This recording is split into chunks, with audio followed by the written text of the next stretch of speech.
اور جب بولے تو لہجے میں روب اور مزاج ناسی کا زوم تھا۔ میں اس کے باپ کا بھی باپ ہوں، کچھ عقل میں بھی رکھتا ہوں برخوردار۔ در حقیقت وہ اخروٹ کی طرح ہے، اوپر سے سخت اور اندر سے نرم۔ وہ مان جائے گا، مجھے معلوم ہے، بس ذرا پیار سے سمجھانا ہوگا۔ ہمارے خاندان کا اکلوتا وارث ہے وہ، اس پر زیادہ سختی اچھی نہیں۔ پروردگار کا لاکھ لاکھ احسان ہے کہ اس نے اسے نئی زندگی بخشی ہے، ہمیں فی الحال اس رار سے پرہیز کرنا چاہیے۔ وہ کچھ سوچتے ہوئے کہہ رہے تھے، لہجہ گہرا تھا، پھر قدرے توقف کے بعد بیٹی کی طرف تیز نظروں سے دیکھا۔ تم بات بات میں اس کی ماں کا ذکر مت نکالا کرو، یہ تو اسے بھڑکانے والی بات ہے۔ دودھ دینے والے گائے کی دو لاتیں بھی سہی جاتی ہیں۔ اس وقت صرف آسماں ہی ہے جو زابیار کو سمجھا سکتی ہے، اسے شہرین سے شادی پر آمادہ کر سکتی ہے، اس لیے تم خود کو اس معاملے سے دور کر لو، یہی بہتر ہے، باقی میں خود دیکھ لوں گا۔ سخت لہجے مگر مدھم آواز میں انہوں نے بیٹے کو تلقین کی تھی۔ شہریار انصاری جھلا کر اٹھ کھڑے ہوئے اور دروازے کی طرف قدم بڑھائے تھے کہ اندر آتی آسماں عثمان کو دیکھ کر لمحے بھر کے لیے ٹھٹک گئی۔ نہ جانے کتنے سال بعد ایک دوسرے کا سامنا ہوا تھا۔ آسماں بے اختیار دروازے کی چوکھٹ تھام گئی۔ شام ڈھلنے کو تھی، ڈوبتے سورج کی سرخی افق پر بادلوں کی چادر کے پیچھے بھی دکھائی دے رہی تھی۔ غالباً مغرب کا وقت ہو رہا تھا، آسمان پر ہلکی ہلکی بدلیاں چھائی ہوئی تھیں، سو ہوا میں دل فریب ٹھنڈک موجود تھی۔ لال اینٹوں سے بنی اسپتال کی عمارت کی پرلی جانب بنائی مصنوعی جھیل کے کنارے بیٹھے اس کا ذہن کہیں دور پرواز کرنے میں مصروف تھا۔ بینچ کے بیک سے ٹیک لگائے آنکھیں مودے وہ گزرے دنوں میں رونما ہونے والے حادثات اور واقعات کو از سرِ نو ذہن میں ترتیب دے رہا تھا کہ قریب آتی ایٹرنیٹی کی خوشبو نے توجہ کا ارتکاز توڑ دیا۔ بنا آنکھیں کھولے ہی اسے پتہ چل گیا کہ شہرین آئی ہے۔ اف، کس قدر پرسکون جگہ ہے نا یہ، اپنے پہلو میں آ کر بیٹھتی شہرین کی آواز اسے بالآخر ماضی سے حال میں لے آئی تھی۔ سکون کا تعلق جگہ سے نہیں دل سے ہوتا ہے، آنکھیں کھولتے ہوئے وہ بلا ارادہ کہہ گیا تھا۔ شہرین نے بغور اسے دیکھا۔ کیا میں پوچھ سکتی ہوں کہ اس نثری شاعری کی آمد تم پر اچانک ہوئی ہے یا پھر میرے آنے کا اعجاز ہے؟ خوشگوار انداز، فریش چہرہ، جاذب نظر سراپا۔ زابیار نے رخ موڑ کر اسے دیکھا، آنکھوں میں شوخی لیے وہ اس کی طرف متوجہ تھی۔ پھپھو کیسی ہیں، آج آئی نہیں؟ خلاف عادت اس نے استفسار کیا۔ شہرین سے رہ نہ گیا۔ زہے نصیب، بڑی بات ہے بھئی آپ کی پھپھو کی کہ مسٹر زابیار انصاری انہیں یاد کر رہے ہیں۔ ایک ادا سے آنکھیں پٹپٹاتے ہوئے وہ بولی تو زابیار نے بیزاری سے منہ پھیر لیا۔ تم یہاں میرا سر کھانے آئی ہو کیا؟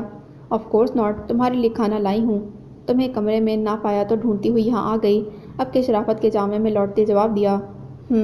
ویسے یہ شہریار ماموں اور آغا جان کہاں ہیں؟ ملاقات ہوئی ان سے کیا؟ ایک تجاہل عارفانہ تھا جسے سوال کیا گیا۔ زابیار نے گردن موڑ کر اسے تپتی نظروں سے دیکھا جو معصومیت کے سارے ریکارڈ توڑتی اس کی طرف متوجہ تھی۔ زابیار کا ہاتھ اگر پلسٹر میں قید نہ ہوتا تو شاید وہ دونوں ہاتھوں سے اس کا گلا دبا دیتا۔ آگ لگا کر تماشا دیکھنے آئی ہو؟ یکدم وہ غصے کی لپیٹ میں آیا تھا۔ کمال ہے، تم تو ایسے چراغ پا ہو رہے ہو جیسے سارا قصور میرا ہے، ایکسیڈنٹ تم نے کیا، ٹرک سے تم ٹکرائے، بے ہوش ہو کر لیٹروں خون بھی تم نے ہی بہایا، زخمی ہو کر ہاسپٹلائزڈ ہو گئے تم، اور غصہ مجھ پر ایسے نکال رہے ہو جیسے غلطی ساری میری ہے۔ ارے میں نہ کرتی تب بھی ماما نے آغا جان اور ماموں کو انفارم کر دینا تھا۔ تمہیں کیا لگتا ہے کوئی معمولی حادثہ تھا یہ؟ ارے اسٹوپڈ، اگر اس مولا بخش نے تمہیں نہ بچایا ہوتا تو آج زابیار لیٹ انصاری کے نام کا کتبہ بننے دے رہے ہوتے ہم۔ جواباً وہ بھی پوری کی پوری اس کی طرف رخ پھیر کر بیٹھتے ہوئے گویا لڑنے پر آمادہ ہو گئی تھی۔ زابیار کو یہ شہرین اس شہرین مرزا سے بہت الگ لگی جو آئی سی یو میں اسے اپنے سامنے زخمی پا کر کیسے ٹوٹ کر روئی تھی۔ اینی وے، یہ بتاؤ کیسا فیل کر رہے ہو؟ کچھ تھا اس کے طنز نظر میں۔ شہرین کے لبوں کو سادہ سی مسکراہٹ نے چھوا تھا۔ تمہارے آنے سے پہلے بہت اچھا فیل کر رہا تھا، جلا بھنا جواب آیا تھا۔ یقیناً وہ چڑ گیا تھا۔ جواباً وہ کھلکھلا کر ہنس پڑی۔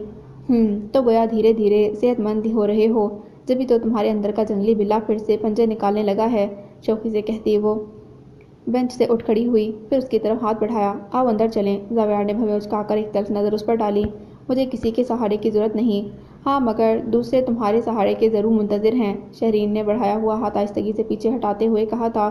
زابیار کی پیشانی پر شکنوں کا جال سا بن گیا۔ وہ بمشکل اٹھ کر سامنے رکھی وہیل چیئر پر بیٹھ سکا۔ مطلب؟ ترش لہجہ استفہامیہ تھا۔ مطلب یہ مائی ڈیئر فرینڈ کہ پہلے میں سمجھتی تھی کہ تم صرف اپنے خاندان کے ہی نورِ نظر ہو، مگر اب جا کے پتہ چلا کہ تم نے تو اپنے سوشل ورک سے نہ جانے کتنوں کو اپنا گرویدہ بنا لیا ہے۔ کیا بات ہے بھئی آپ کی، I am really proud of you. Zabiyar نے آہستہ آہستہ وہیل چیئر آگے بڑھائی تو وہ بھی ساتھ چلنے لگی۔ انداز توصیفی تھا۔ تم سے یہ سب کس نے کہا؟ اسی مولا جٹ نے جو ہم سب کا محسن ہے۔ شولڈر بیگ سے چوئنگم نکال کر ریپر کھولتی شہرین کا لاؤبالی پن ہمیشہ کی طرح تھا۔ اب وہ اس کی وہیل چیئر کو دھکیلنے لگی تھی جو ایک ہاتھ سے چلائی نہیں جا رہی تھی اس سے۔ مولا بخش نام ہے اس کا، اس نے تصحیح کی۔ واٹ ایور، شان نے اچکا کر چوئنگم منہ میں ڈالی۔ وہ دونوں ساتھ ساتھ چلتے اب ہسپتال کی اندرونی عمارت کے قریب پہنچ چکے تھے۔ تکلیف کے باعث زاویار کافی کمزوری محسوس کر رہا تھا۔ ویسے تم کسی NGO کے لیے کام کرتے ہو یا تم نے اپنی کوئی آرگنائزیشن بنا رکھی ہے؟ ہم تو تمہارے دوست ہیں، ہمیں تو بتا دو۔ پرائیویٹ رومز کی طرف آتے ہوئے وہ بے تکلفی سے کہہ رہی تھی۔ زاویار نے بیزاری سے ادھر ادھر دیکھا۔ کمرے میں داخل ہوئے تو وہاں کوئی اور موجود نہیں تھا، گویا وہ اکیلی تھی۔ تم اکیلی ہو آج؟ خولا نہیں آئی تمہارے ساتھ؟